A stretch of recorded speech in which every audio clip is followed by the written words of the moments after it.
insecurity makes money for people. They wouldn't want it to go away. So maybe now that it's getting worldwide attention, they will pay attention to it. They'll prioritize the security and make sure every Nigerian, whether Christian, Muslim, idol worshiper, traditional worshiper, whatever you believe in, you're able to practice it without the fear of being unalive. There is definitely killings. And in fact, let me talk to the people that are trying to make comparison or saying Muslims are being killed more than Christians.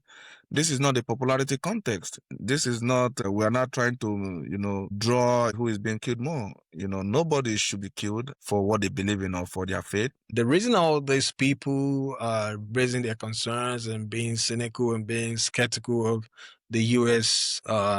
Intervention is because they don't trust the U.S. Everywhere U.S. goes, there's always a chaos.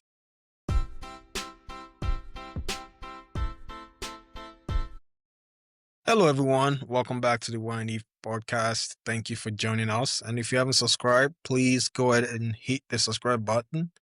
Engage with us in the comment section, and we'll go from there. So we're talking about the ongoing insecurity issues in Nigeria. A lot of people are concerned about what's going to happen. A lot of people have been putting all sort of information out there, just trying to figure out what that means and what could come from it. A lot of people who have been talking and cheering on the USA to come save the Christians in Nigeria. A lot of people are not in support of it because we know when US goes anywhere, places never remain the same. We're seeing what happened in Syria, we're seeing what happened in Libya, in Iraq, and everything like that. So we don't want that to happen in Nigeria. And a lot of people are also wanting the insecurity issues to be permanently fixed. Governments, both present and past, they've struggled with insecurity, they've struggled with insurgencies, and it looks like they don't have an answer. But like I said before, I'm sure we're capable of handling our own business as long as the willingness to do it is there. Insecurity makes money for people, and they wouldn't want it to go away. So maybe now that it's getting worldwide attention, they will pay attention to it. They'll prioritize the security and make sure every Nigerian, whether Christian, Muslim, idol worshiper, traditional worshiper, whatever you believe in, you're able to practice it without the fear of being unalive in your place of worship. Yeah, it looks like the whole thing has been politicized. I think for us to be able to even get to the point of, correcting or fixing our problem, I think we need to accept the fact that it exists. There is definitely killings. And in fact, let me talk to the people that are trying to make comparison or saying Muslims are being killed more than Christians. This is not the popularity context. This is not, we are not trying to, draw who is being killed more. Nobody should be killed for what they believe in or for their faith. Nobody at all. And then, over the last 24 hours, I've seen a lot of government officials trying to deflect from the issue, trying to make it about something other than what Trump said. I've seen people trying to push some propaganda, push some agenda that is not even related to whatever Trump said. Trump specifically said that he's coming for the terrorist organizations, people that are killing, unaliving people and killing people. He didn't say he's coming after the Nigerian government. He's basically coming after the Muslim extremists, people that are killing people. So if you are being threatened about his tweet, about his statement, it does mean that you have a hand in the insecurity in Nigeria, and you probably be among the people that he's coming for. So that is exactly his statement. So a lot of people are being jittery, government officials, imams, religious leaders. I saw a pastor that was preaching, I can't remember his name exactly. His church is located in Lagos, and we know that there is no problem in Lagos. He was basically saying that over 40 years, the killing has been going on, that it feels normal. So how come all of a sudden America is falling in love with Christians in Nigeria? That it definitely has to do with Nigerian resources. I beg to differ. That man is an outlier. You can't be living in Lagos, your church is in Lagos, and you'll be saying that there is no killing of Christians. We know that Southwest is a kind of peaceful, and if even in the Southeast is almost a kind of peaceful with regards to religion. But when you move up north, that's where the problem is. So I think people that live in the north will be in the better position to tell if there is actually killing of Christians or not. But you can be sitting in Lagos, maybe your church is in Festac or your church is in maybe VI, and you'll be opening your mouth and saying that there is no killings. Yeah, we must admit that is happening. Until that time, we will not be able to start addressing the situation. Yeah, a lot of people have been skeptical about the U.S. involvement in this situation because over the years, the U.S. government has refused to help previous Nigerian president to fight this insurgency. They've refused to sell them ammunition. They've refused to sell them equipment to fight against the terrorists. And the reason all these people are raising their concerns and being cynical and being skeptical of the U.S. Intervention is because they don't trust the U.S. Everywhere U.S. goes, there's always a chaos. We've seen what happened in Iraq. We've seen what happened in Libya. We've seen what happened in these other countries, in Sudan and in all over the world. So we're trying to make sure that things like these don't happen in Nigeria. A lot of people will say, hey, we don't want your help because we know you're not going to do it for free. There is also talks online about how the U.S. government, the French government are trying to get to Niger. They're trying to get to Burkina Faso. They're trying to get to Mali because this region have great proximity to attack all these countries. So I don't know how true that is. I don't have any information on that, but it's really important for people to really think that does the U.S. government really care about the Christians in Nigeria? And that is why a lot of people are being skeptical. Does the U.S. government really care about the Nigerians, the Christians in that part of the country? If not, what is their motive? A lot of people would like to know their motive. Nigeria needs help with insecurity. Leaders are there. They haven't been to prove their worth. They've not been doing a great job when it comes to securing their lives and the properties of people. So people are skeptical, right? Before you're allowed to come into my home to cause any mayhem, I want to know what's in it for you. What are you going to gain from this relationship? There was a country that the U.S. helped. I forgot the name of the country now, but it looks like they have to pay them $40 billion for their services. So Nigerians need to know the cost of these services. The U.S. government is going to render for them, and they will decide if it's worth it or if it's not worth it. Again, we have army, we have people that are in charge of security. What have they been doing? This is the time for them to prove their worth. It is the time for the president to stand up and make it known and put an end to the insecurity issues in Nigeria. Yeah, I think that country that they helped, I think it was Kuwait. That was so many years ago. I think they paid 10 billion at that time. But when they adjusted that 10 billion to inflation, I think it came out to be 40 something billion. But the irony of this whole situation is that this crop of leaders that we have right now, this administration, are the reason why the US refused to sell arms and ammunition to Nigeria when this Boko Haram started in 2009. They went to Washington. It was late Buhari. I think Tinubu was there. Oshomole, a whole crop of them went to Washington. In fact, even the northern leaders were basically saying Jonathan was killing their people. That was why they put an embargo, and then the US refused to sell arms to Nigeria. And this is why we always preach the country over personal interest or personal political agenda.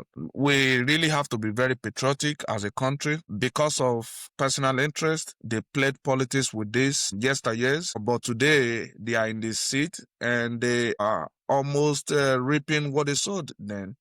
They propped up this as a way to remove Jonathan from power. And today, Jonathan is sitting pretty, looking at them, struggling, trying to fend off these allegations, not that it's not happening, but for now, let's call it allegation, trying to defend themselves from this allegation. And this is why sometimes it's very easy to criticize when you are not directly involved. When they put you in the saddle of responsibility, as a manager, you should know about this. When you're watching from the sideline, everything looks pretty. You can make recommendations. You can criticize people. But when they put you in action and say, take control of this, it becomes difficult. In fact, sometimes it becomes difficult to see what is right in front of you. So that is how life is. And this is a lesson for future leaders that will be seeking for office. It is very easy to criticize from the comfort of your home, or they call them armchair critics. It's very easy to do that. But when they put you in action, it will almost, sometimes you don't even see your nose. You don't even see something that is sitting right in front of you. And I think that was the mistake Tinubu made. He played politics with everything. In fact, this evening I was listening to Wike. He had a media parley with Channels TV, was talking about people that this is politics. This is basically a rehash of 2014. That opposition played politics in 2014 to remove Jonathan from power. But I was actually waiting for him to mention the opposition, who was the head of the opposition. At that time, it was Tinubu. He was the head of the opposition. He played politics with that. So he was basically saying that this is politics taken too far, that he believes that this is the handwork of opposition. But he refused to mention who was the opposition at that time. And in fact, I was also thinking, you are saying that this is politics taken too far.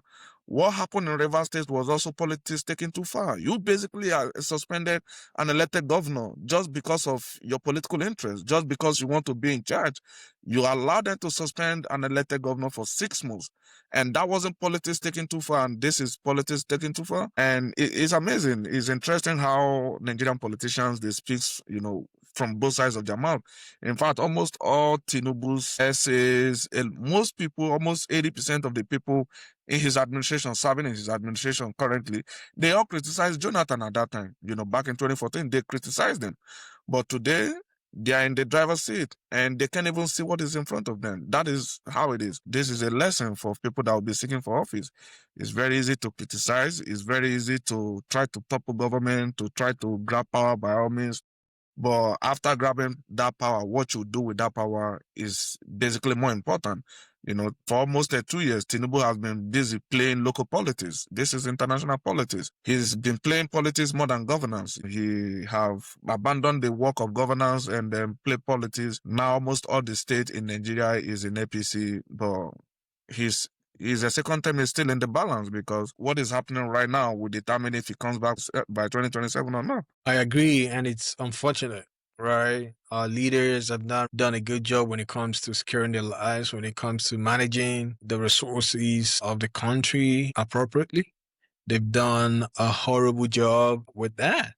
And it's so sad. It's so sad. I know the president used to be an opposition leader, like you said, and it was one of the people that campaigned against Jonathan. All of our Christian leaders, they came out 1 million match during Jonathan's presidency, and none of them is coming out. They're not coming out to say anything about this ongoing situation in Nigeria. And it's unfortunate. And it looks like religion, it's all about money to a lot of these ministers. It is sad. And I think the government needs to do a better job, especially in the northern part of the country. We saw a lady named Deborah, I believe she was burned alive in the northern part of the country. This was due to religious just extremism. Right? This extremist, they believe one way or the other. It's either you believe what they believe, or they unalive you.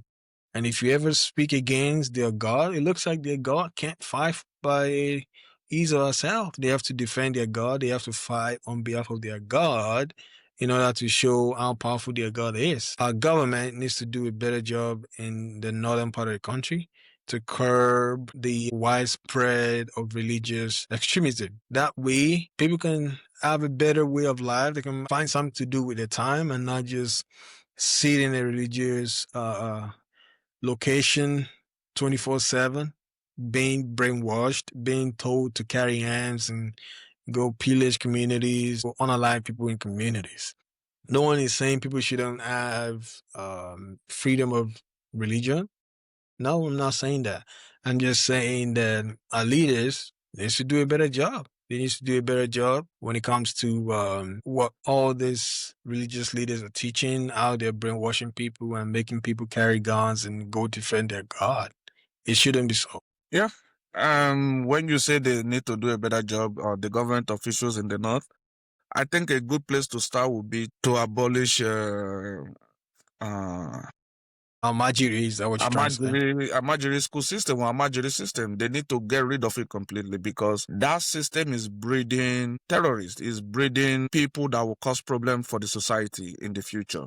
And even the political class, even the wealthy people, their children don't go through that system. And I'm not saying Christianity is the best form of religion, but this is why I'm skeptical about Islam, because it looks like one rule for the poor and one for the wealthy. All these rich people like Dangote, like Atiku, like Buhari, there is no record of their children going through the Amajiri system. Why are they imposing it to the poor? I think for that part of the country, to turn to a new leaf or to be better, they need to completely eradicate the Amajiri system, and then there should be a massive education, massive de-radicalization. Government needs to move in. Although that was part of the thing that caused Jonathan the second time, because they didn't like it. They didn't like it. So I don't know who is going to take that political risk to do that, but there need to be massive reform in the north.